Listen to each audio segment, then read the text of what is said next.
If you're having coffee with me, I would say Happy New Month, and let's check out what this new folder has in store for us. I'd offer you a piece of poetry as a snack. These are known as Mopane worms, commonly found in southern Africa. While some households would consider them to be an alternative source of cheap protein, you can find them in fancy restaurants presented as a delicacy.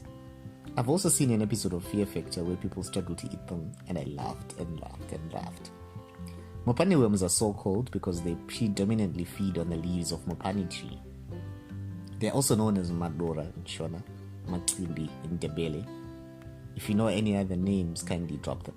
Speaking of names, I think they would experience a better reception had they been known by a more fancy term instead of calling them worms. Technically, they are not worms, they are caterpillar, the larva stage of the emperor moth. The larva then pupate for 6 to 7 months in winter to emerge as moths. The adult moths live only for 3 to 4 days with a singular focus to mate and lay eggs. The eggs hatch into larvae in a few weeks and begin munching on the leaves, molting 4 times through 5 larval stages. Provided there is adequate rainfall, the Mopane worm trigger a regeneration effect in the foliage, keeping the environment balanced. When we were cooking the caterpillar, my mom referred to them as poetry after I'd showed her my framed poetry from the Metamorphosis of Ayo. The poetry follows the life cycle of a butterfly: egg, caterpillar, chrysalis, and butterfly. Yes, you can call me a framed poet. If you're having coffee with me, I'll tell you that I much prefer having the Mopane worm as a snack than as a relish with salsa. It's our staple carbohydrate meal. An interesting thing about this particular batch of Mopane worms is that they were handpicked by my sister from a location somewhere in remote Uganda where there are Mopane worm fields. To harvest them from there, you make a payment of 1 bucket of Mopane worms.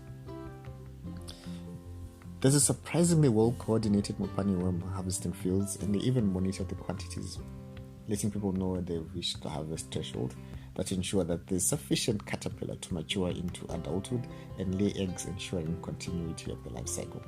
The caterpillar are squeezed to empty out their tummies and then dried for preservation. One can sell these dried caterpillar or cook them as and when necessary. How do you cook them?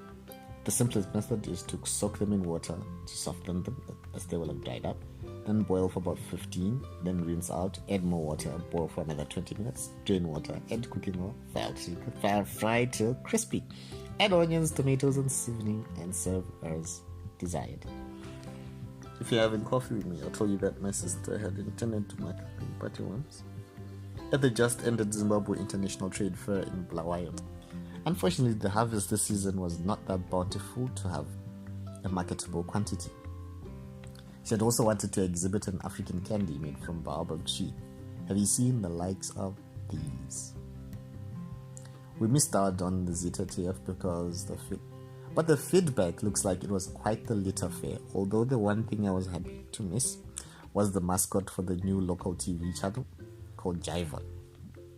It was a tad freaky looking, and I can't imagine a whole broadcaster had this wannabe Sesame Street reject as its mascot.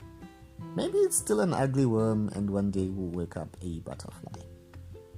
If you're having coffee with me, I'll tell you that Elon Musk bought Twitter, and there's jokes, at least I hope he was joking, about buying Coca-Cola so he could put the cocaine back in it.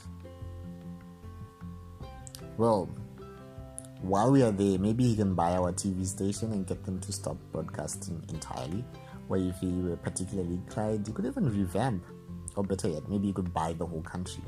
We do have a campaign to buy Zimbabwe after all.